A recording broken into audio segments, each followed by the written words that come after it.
اعوذ باللہ من الشیطان الرجیم بسم اللہ الرحمن الرحیم ربی یسر ولا تعسر وتمم بالخیر۔ ڈاکٹر محمد رفیع الدین کا مضمون ہے نصب العینوں کا زمانہ۔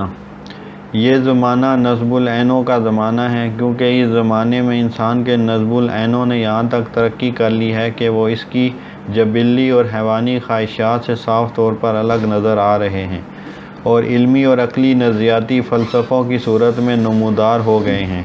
ہر قوم اپنی سیاسی زندگی کو جو بالآخر اس کی ساری زندگی کا محور ہوتی ہے، ایک فلسفے کی بنیادوں پر استوار کرنے میں لگی ہوئی ہے۔ سوشلزم ایک فلسفہ ہے اور ہٹلر نے اس کے مقابلے میں جرمنوں کے لیے جو نیشنل سوشلزم کا نظریہ ایجاد کیا تھا، اسے اپنی کتاب میں فلسفے کی شکل دینے کی کوشش کی تھی۔ مسولینی نے بھی فاشزم کی بنیاد اٹالوی فلسفی کروچے کے فلسفے پر رکھی تھی اور بھارت کے لوگ دنیا کو بتاتے ہیں کہ ان کی ریاست گاندھی کے فلسفے پر مبنی ہے۔ اسی طرح سے امریکہ اور دوسری جمہوریت پسند قومیں بھی اب جمہوریت کو ایک طرز حکومت کے طور پر نہیں بلکہ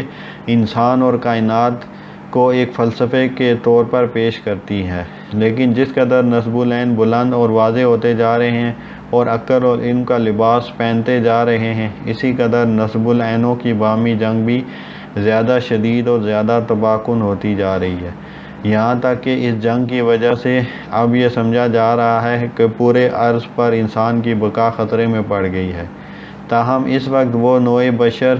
وجدانی طور پر محسوس کر رہی ہے کہ رائج الوقت نصب العینوں میں سے کوئی بھی ایسا نہیں جو بے نقص ہو اور عقلی نقطہ نظر سے کامل طور پر درست اور تسلی بخش ہو۔ نیز اسے یہ بھی محسوس ہو رہا ہے کہ اخلاقی اور روحانی زندگی کی سچی خواہش ہی موجودہ خطرناک صورتحال کا علاج ہے۔ گویا نوع بشر ایک ایسے فلسفہ حیات کی منتظر ہے جو ایک فلسفے کی حیثیت سے کامل طور پر معقول اور مدلل ہونے کے باوجود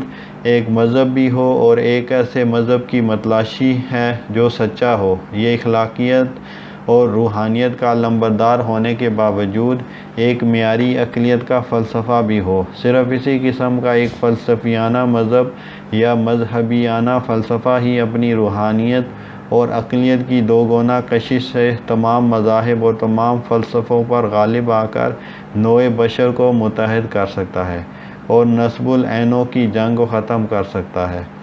حال ہی میں لندن کے اخبار ٹائمز نے یورپ میں فلسفہ اشتراکیت کی بڑھتی ہوئی ہل دل عزیزی کے خلاف مارشل پلان کی ناکامی کا ذکر کرتے ہوئے اس بات کا اعتراف کیا ہے کہ ایک جھوٹے مذہب کی روک تھام بالآخر ایک سچا مذہب ہی کر سکتا ہے۔ لیکن آج دنیا اس بات کو نظر انداز نہیں کر سکتی کہ اس سچے مذہب کا معیار ایک سچی عقلیت ہی ہے۔ مجھے یقین ہے کہ اگر دنیا کا کوئی فلسفہ نوع بشر کی ضرورت کو پورا کر سکتا ہے تو وہ الکتاب یا اساسیات اسلام ہی کا فلسفہ ہو سکتا ہے، لہٰذا وہ نصب العینوں کے فلسفے کے سوا کوئی اور نہیں ہو سکتا۔ اگر ہم اس فلسفے کو اسلام کی تبلیغ و اشاعت کے لیے کام میں لائیں تو یقیناً ہم پائیں گے کہ نوع بشر اسے قبول کرنے کے لیے تیار ہے۔ وما علینا الا